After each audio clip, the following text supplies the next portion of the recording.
Hello and welcome back, and that's right, welcome to the Raid Room. This is going to be a series of videos where it is just going to be me talking to you. I didn't really know where to put videos like this on the channel, so I just thought, you know what, some of you might like this, because I get asked a lot about this in the comments and on Reddit and stuff like that, so I just thought, you know what, let's make a video about it and tackle some of the big questions in storage right now. And today's video, as the title's probably already said, why is Synology doing this?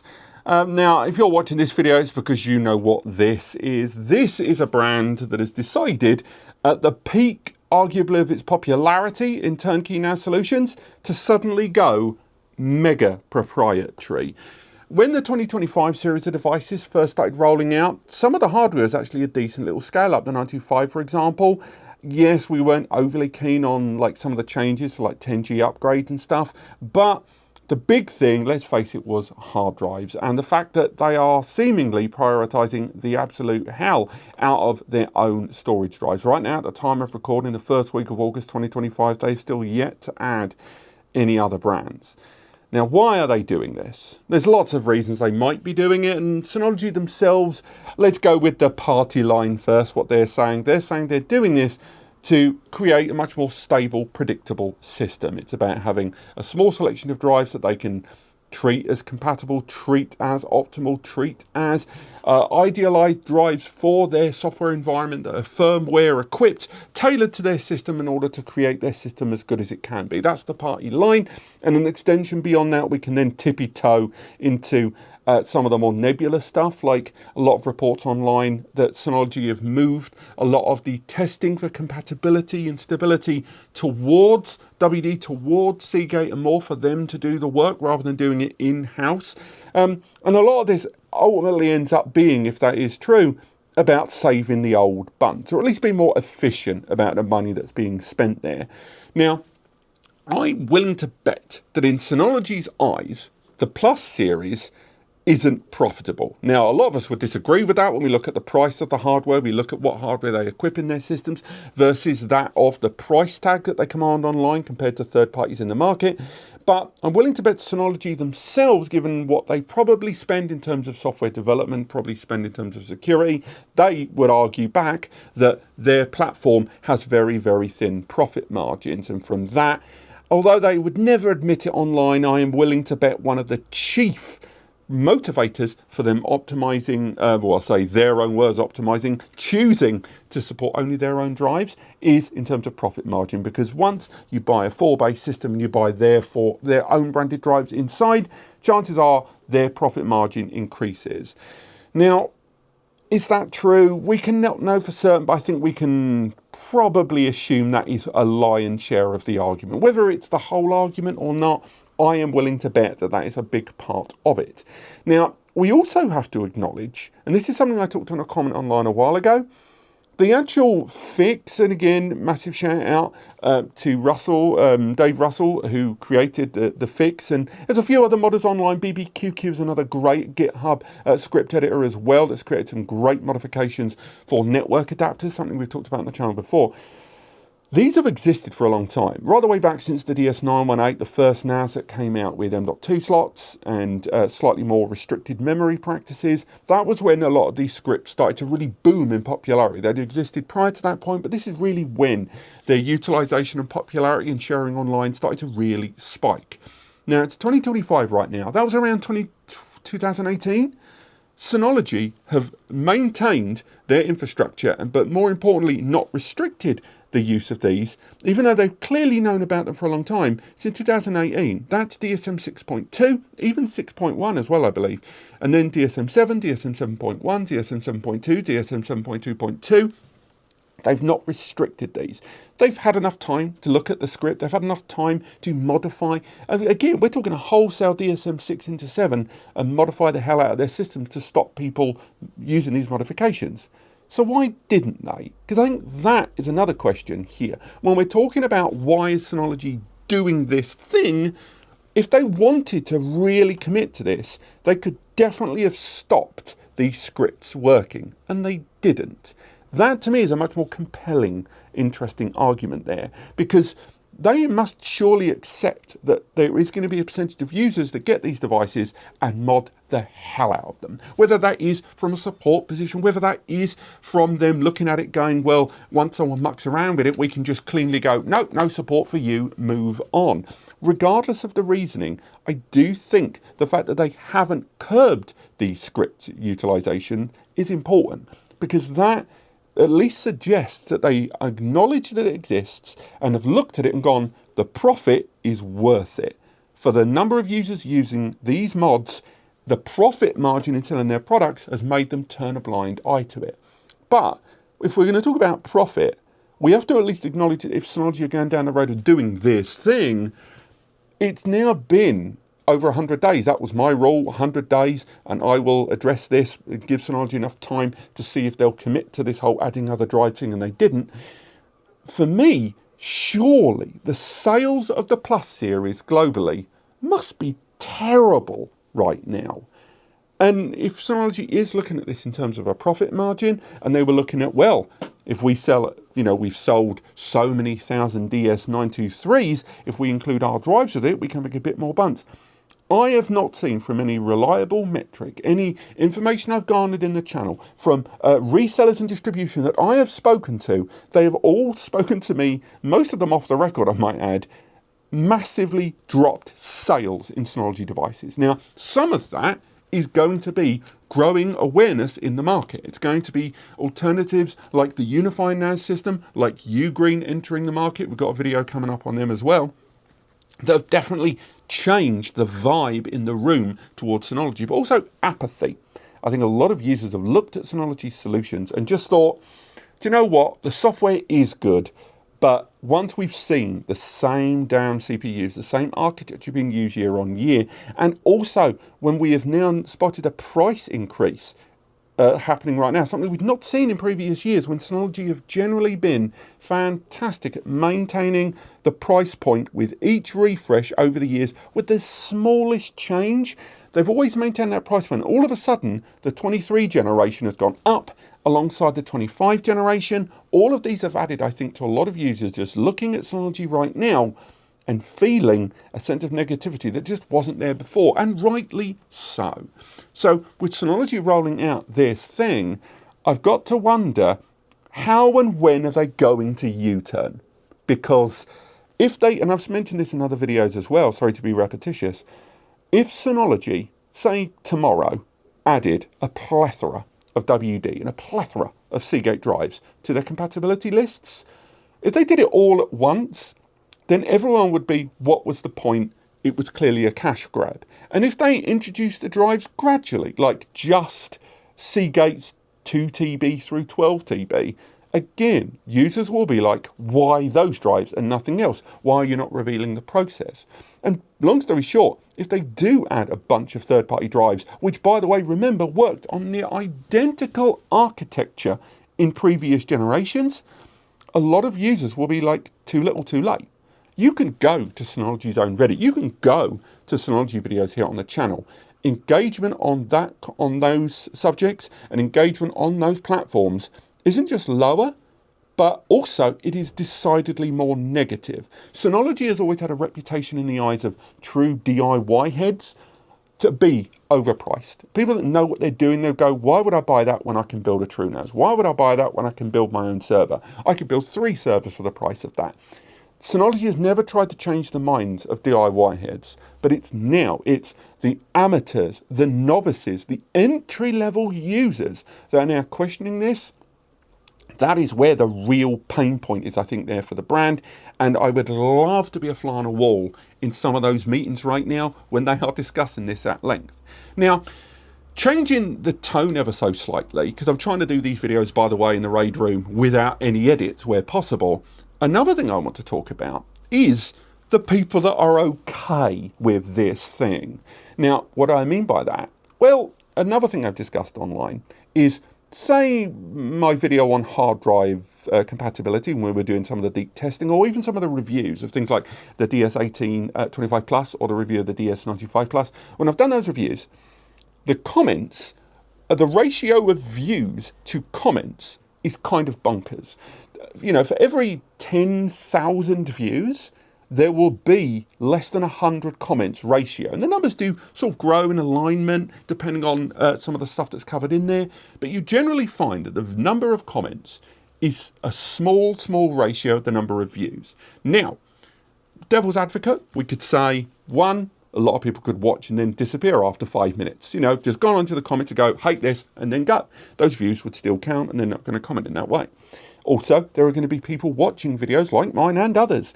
And again, the comments I'm making right now respond to all of them. Colleagues like Frank over at WonderTech, Will over at SpaceX, look at the view numbers versus comment ratio on those videos, and you'll see what I mean. But a lot of users don't choose to watch videos on a desktop computer. A lot of users use mobile devices where commenting feels clunky, or on smart TVs and more, and Fire TVs and Rokus and stuff, where the interface to add comments is so bad that they won't leave a comment. The result is that the number of comments and the contents of the comments can never truly be reflective of the entire audience. Now, likewise, and maybe I can try to put some of them on screen, but I don't think I can because of, people's privacy, and also because it feels like a really scuzzy thing to do. I get users reaching out to me after videos like the one that I did with Russell's script and videos that I've done about compatibility. People reach out and say, I would actually buy Synology drives, or they will reach out and say I would never use a script mod because of the stability of my system, or I buy Synology NAS systems for the software, and on balance, once I've weighed it up, that even though I don't like their position they're taking on hard drive compatibility, on the broader picture, they're prepared to look at it and take it on board. Now, the people I'm talking about do not make up the majority. They definitely do not. They make up the minority.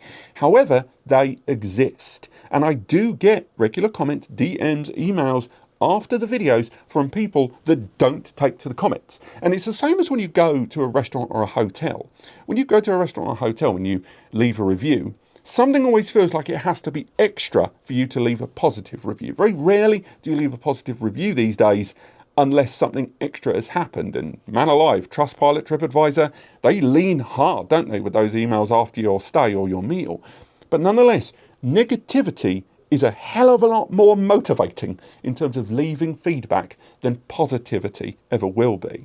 I'm not saying that means that negative comments have no fruit. Of course they do. If anything, they're more incredibly valuable, and there's something Synology needs to frigging read. But I think a lot of users could stand to just look at the comments and think about the comment to view ratio, because there is definitely users who are okay with this. Another thing I talked about online before, this is getting a bit self-aggrandizing, isn't it? Another thing I talked about online was to do with the reason for Synology rolling out hard drives. Now, do you remember when I think it was maybe 3 years ago now, when Synology rolled out their own range of cameras? I was well on board with that, loved it. I was waiting for a NAS brand to roll out their own surveillance cameras. And as I said, and maybe I'll dig out a clip or you can find a link to the video below, I said at the time, with the Synology cameras, I loved the fact that it was a NAS brand having their own camera recommendations, because when you look, very few brands recommend cameras. They'll list compatibility of thousands, but very rarely do they flat out recommend cameras. By model ID. They might do a cross-brand promotion with Axis in a not too different way that Synology did with Seagate and drives, but generally when Synology rolled out their own cameras and still supported third parties and rolled in the lack of need for a camera license on their cameras, that to me was a great middle ground. Those that wanted to buy a Synology NVR and then use their cameras, bang, but you could still use third party. When it came to the hard drives, when Synology rolled out their own range of hard drives, their own range of SSDs, when they started rolling those drives out, I said back then in 2020 and 2021, pandemic times, when they said that, when they rolled out these drives, I made it very clear. I said, I'm okay with this as long as they're not the only gig in town. Indeed, when I did reviews of these drives, I did a comparison between their drives and third-party drives, and I say their drives, they are of course Seagate and Toshiba rebranded with different firmware. I made it clear, on their own, they are good drives. It is when you make them the only gig in town that it becomes problematic. I'm talking to you, SNV 3400s, and your terrible performance. Now, that to me is where Synology have effed up here. Removing the ability to choose between them. Because a NAS brand that has its labelled drives as an option makes a whole lot of sense to me. but not if it's the only gig in town. Look at Unify, great example. This doesn't, by the way, just refer to their NAS systems. When you look at a lot of their NVRs, the Dream Machine, stuff like that, they actually have listed on their own website Unify drives. They're actually a combination of Western Digital and I believe some Toshiba drives. I know there's some WD Ultrastar drives in there that they use with their systems. So when you buy on Unify's website a 4TB or an 8TB drive for their NVRs, it's a third-party drive, really, but it's just in a lovely little Unify box. However, they still let you use other drives. They have compatibility lists for Seagate and WD and Toshiba and all the rest of them. They found the middle ground. And that's the real thing I think people are pissed off about here. There is more to it, of course. Sticking warnings all over the box is a pain in the arse. And of course, running the scripts that we've mentioned resolves that. But where it gets tricky is when people buy this system knowing there's a script for the edit, and that becomes part of their purchasing decision. I don't like that world in which Synology get to have their cake and eat it. And I hope they're going to change their position on hard drive support. I talked about this with a few other YouTubers in the last few months during the course of Synology not really changing their policy on this and, if anything, adding more Synology drives to the list. Synology, if you're watching this, and I don't know if you are, if you're watching this, if you're going to make your own drives, the only gig in town, then you need to make availability and pricing better. Now, the Plus series of drives are actually available in a lot of different locations. Alongside that, the pricing's actually, if not in parity with, in some cases, it's only a few dollars either side of Seagate and WD drives. However, when it comes to the enterprise grade drives, those are whack out the extreme. It is kind of bonkers. Now, how can that be the case? Is it that Synology don't buy a lot of these enterprise class drives and therefore didn't really want to invest too heavily in sitting stock in a way that they knew Plus series drives would go? Or is it simply a case that they're going for an enterprise tax on those drives? Not unheard of, but still a real, not a great taste in the mouth with that one. And now they're starting to integrate U.2 drives and a higher performance M.2 performance class drive for these new flash systems that are rolling out. They need to make availability of their drives better. It isn't just that I'm pissed off that their drives are the only gig in town. It is that the availability in some regions is horrendous. Sorry, I didn't really want to cut this video, but I just had a sneezing fit. I apologise. You can probably tell from my eyes. But I think if we're going to talk about Synology and why they're doing this thing, let's talk about a way out. How can they step out of this and actually maintain the high ground in any way? Because they just can't. Right now, the ship's sailed too far for them to reverse this decision and get rid of any of the damage that's been done. Now, ways in which they could allow people to do it this way and allow people to use third-party compatibility, when you look at, say, DSM 7 and DSM 7.1, that was the first time when Synology made a big change like this. That was when Synology rolled out hard drive compatibility in a really aggressive fashion. Now, what was that? If you used drives that weren't on the compatibility list, the system had red lights coming out of the wazoo with critical, your system is in critical danger, and everyone was up in arms. And it was one of the few occasions I've seen Synology backpedal, and backpedal fast. We did a whole article on it. We spoke to Chad over at Synology UK about this. We spoke to a bunch of other people. And at the time, they then rolled it back to these to be amber warnings. It wasn't in any way better, but at least they weren't restricting people in terms of RAID degradation, RAID expandability there, and in hot spares and stuff like that. Now, right now, unless Synology roll out a DSM 7.3 update or something, the only way that I can see them backpedaling out of this in the best possible way is to then have an update on the system and say, look, we've heard you, we've listened to you, we understood we may have been a touch too aggressive about this. So what we're going to do is boot up the device and have a little warning box that says, are you okay to proceed with drives that aren't on our compatibility list? And then a yes and a no. Simple as that. Now, Yes, a lot of you are going to argue and say, wait, I'm just volunteering the end of my support, and you're right. And I'm not saying it's a perfect solution. If anything, it's a real bad solution. It's the best of a bad solution I can come up with, other than the brand putting their hand up and saying, do you know what, we overstepped the mark. We're going to roll back on everything. I just can't see them doing it. The only way I can see them do it from a brand kind of culture perspective is that, giving people the option of just saying yes and no. Now, if they did that, would it change anything? No, probably not. It probably wouldn't do it. Right now the damage has been done, and maybe they should just stick to the wave and see this through to the end. But at least right now, I'm willing to bet, as I'm making this video, tough conversations are being had at Synology HQ about the rollout of this plan, and it wouldn't surprise me if the likes of WD and Seagate are pushing back against them as well on this, because they must too be seeing a drop in sales. Now, when it comes to a drop in sale to, say, Seagate, we're just going to pull Seagate out of the air rather than WD, just because quite literally I have only Seagates here on the table. But with Seagate drives right now, I'm willing to bet not only are they annoyed that Synology have now removed their drives for direct sale and recommendation on their new systems, but because Synology own the lion's share of the market, think of how many users have stepped away from Synology and went DIY. And a lot of those DIY users, their budget is now going to be a little bit more tricksy, being spent on a lot of the DIY equipment, a lot of the architecture that they're going for there. That money is going to be allocated in a very different way. And that could change how many drives they buy, how many drives they buy on day one, by the way, in expandability. I'm willing to bet Seagate and WD have seen a significant drop in sales.